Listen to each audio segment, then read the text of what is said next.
early. No, I will speak about civil aviation, I guess, later. I guess that was the reason that they invited me in to speak about security of civil aviation and how does it can inflicted on safe and smart cities.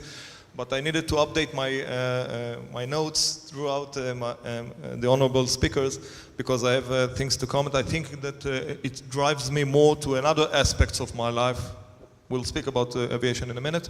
This is on reserve on IDF. I'm the deputy commander of Haifa region, which is about 25% of the size of Israel, and 67 municipalities and authorities and things like that we are directing.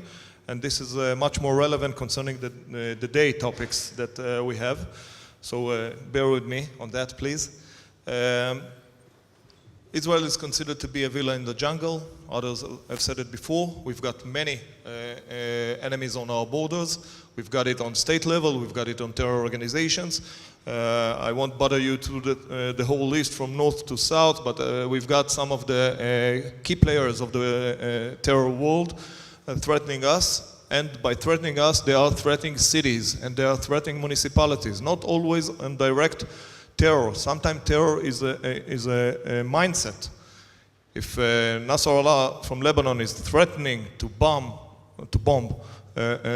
cities or small communities near the border, that inflicts about what they think, how kids are growing up. Same goes, of course, with Hamas in Gaza Strip, and they already showed their abilities once or twice. Now, it seems to me, as I heard throughout this day, that parts of that jungle in Europe already penetrate to our living room. I mean, we can stand and look to the frontier or to the borderline, or we need to look 360 degrees surrounding us. That's a problem. So now the question that I might ask, or others asked before, how can we maintain our Western way of life? I don't know if Western is a compliment or not, but our way of life as much as we want it to look like. And this is the effort, and this is what I'm referring to for stakeholders in the civil and urban environment. And it starts with politicians, unfortunately. Sorry, but it starts with that. Anybody that comes into position, anybody that has any kind of responsibility, cannot roll their eyes and say, we cannot do. This is something we cannot live with. And I'm speaking from a point of view of an operator, okay? But I'm working with regulators. From time to time, we need to work with politicians on the local level or in the state level. You cannot roll your eyes and say, the law doesn't allow me, or regulation does not allow me to do that. You need to try to influence that, or you need to have a better lawyer, because lawyers can always interrupt it either to what you want. Okay, this is another thing to do. So, but you need to pre-plan. And pre-plan is to bring a city to a place that no scenario would too much surprise the city. Now, I had unfortunate experience of my other unfortunate experiences throughout my life, of being 1 week after the earthquake and tsunami and the radiation event in Japan. I was sent there as a front of a rescue team, or later on it became an aid team. And I saw what happened to I think it is the most prepared country in the world to tackle major disasters. What happened to them when something that they didn't really thought that happened. And that was on the beginning of the event, after a few minutes of the tsunami, because the earthquake didn't influence Japan cities almost nothing. The tsunami did. And that small city that we came to help with started their immediate, let's say, intimidation or war. They started it with 50% of management manpower. Policemen, firefighters, first aid, city employees were swept away with the wave. So 50% of the people that need to meet emergency weren't there. What do you do with that? if you don't plan something like that, if you don't drill something like that in advance.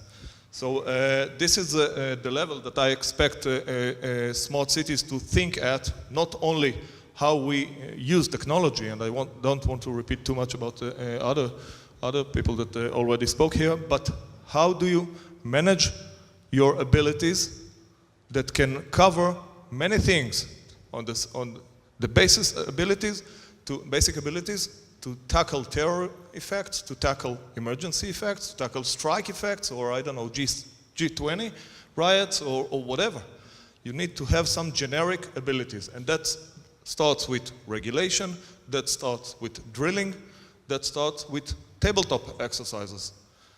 And then I guess, and from time to time, and I sympathize very much with the last phrase that you said, Madame,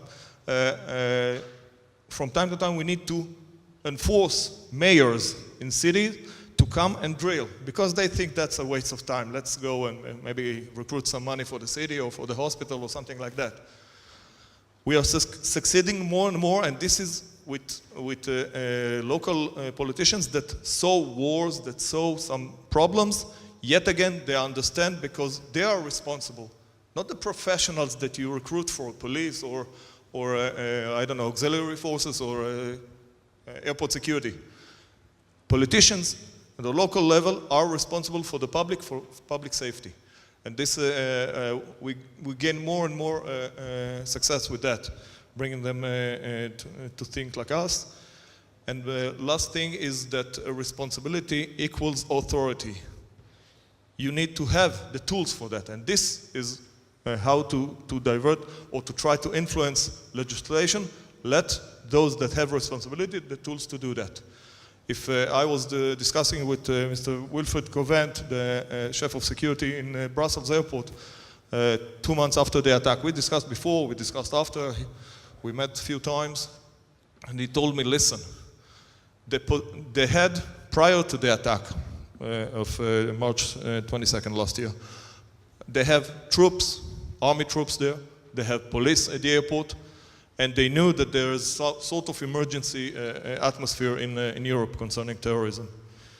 Yet again, while the event happened, he told me, I couldn't say nothing to no one, only to my own employees.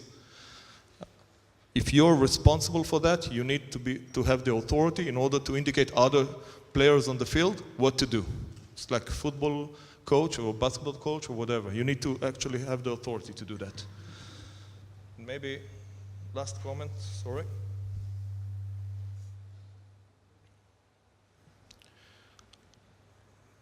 And the last comment would be, does any of you here ever been in a terror event, aftershock? And I'm referring, of course, to Nice or to others. Have you ever experienced that? Please, are there people here? Maybe another, okay, some people here experience that. It's not a nice thing to do. It's not a nice place to be in when you're, especially if you're responsible for. So please prepare yourself. That's what I came to say. Thank you very much, Roni.